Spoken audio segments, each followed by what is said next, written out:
మేషరాశి వారు ఈ వారం తాము చేపట్టినటువంటి కార్యక్రమాలు, పనుల విషయాల్లో ఉన్న ఆటంకాలు, అడ్డంకులన్నీ కూడా తొలగిపోతాయి. తద్వారా విశేషమైనటువంటి శుభ ఫలితాలు కూడా పొందుతుంటారు. గృహ సంబంధమైనటువంటి అంశాల్లో అనుకూలతలు పెంచుకోగలుగుతారు. అనుబంధాలు, ప్రేమ, ఆప్యాయతలు చక్కగా ఉపయోగపడుతుంటాయి.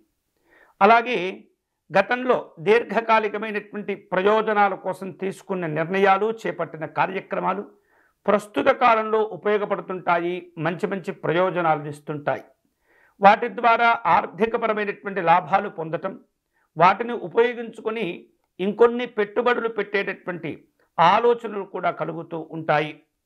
దూరపు బంధువులతో, స్నేహితులతో వివిధ రూపాల్లో సంభాషణలు, సమాలోచనలు జరిపే ప్రయత్నాలు జరుగుతుంటాయి. గృహ సంబంధమైనటువంటి విలువైనటువంటి వస్తువులు, ఆభరణాలు కొనుగోలు చేస్తుంటారు. వాహనాలు కూడా కొనుగోలు చేసేందుకు కొంత ఆసక్తిని చూపిస్తూ ఉంటారు. సంఘంలో గౌరవ మర్యాదలు పెరుగుతుంటాయి.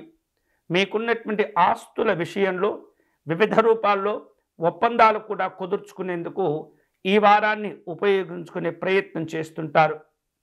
పుణ్యక్షేత్ర సందర్శన సంతోషాన్ని ఇస్తుంది. ఆనందకరమైనటువంటి కార్యక్రమాల్లో పాల్గొంటుంటారు.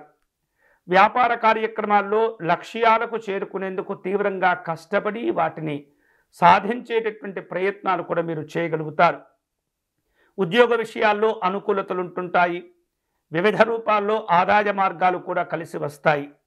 ఈ వారం పారిశ్రామిక రంగాల్లో ఉన్నటువంటి వారు ఆకస్మికమైనటువంటి నిర్ణయాలు తీసుకోవటం, భవిష్యత్తును దృష్టిలో ఉంచుకుని కీలకమైనటువంటి ఆలోచనలు చేయటం కూడా జరుగుతూ ఉంటుంది.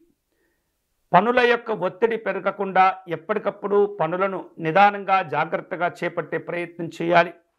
ఆరోగ్య విషయాల్లో కొంత ఒత్తిడి కనిపిస్తుంది. శ్రమకు గురి అవుతూ ఉంటారు. జాగ్రత్తగా మీ కార్యక్రమాలను చేపడుతూ పూర్తి చేసేటటువంటి ప్రయత్నం చేయాలి. ఈ వారం శుభకరమైనటువంటి ఫలితాలు పొందే క్రమంలో మహాలక్ష్మి అమ్మవారిని పూజించటం, ధ్యానించటం చాలా చాలా అవసరము. మహాలక్ష్మి అమ్మవారికి కుంకుమ పూజను నిర్వహించటము, దీపార్చన నిర్వహించటము, మహాలక్ష్మి అష్టకమును పారాయణ చేయటం ద్వారా మేషరాశి వారికి విశేష ప్రయోజనాలు కలిసి వస్తాయి.